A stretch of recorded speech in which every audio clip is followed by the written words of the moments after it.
Hi everyone, I'm going to share my scuba diving experience with you all. It's amazing to interact with you everyone. So I was been in Andaman during last week.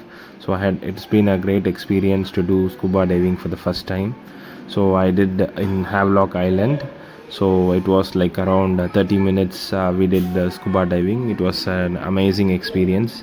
I did it through one of the uh, most common agency called Frogman.